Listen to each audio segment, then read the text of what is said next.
Over here they have the curse of the bobber guys.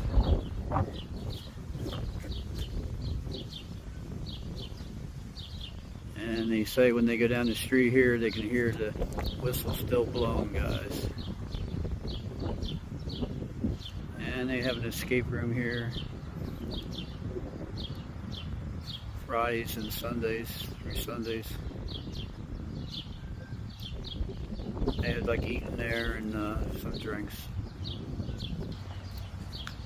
And right now it's closed for the day, guys. Otherwise we'd be up there playing on it. Okay, right across the street here is the Railroad Museum of Pennsylvania. And they have all kinds of restored trains and memorabilia in there as well, guys.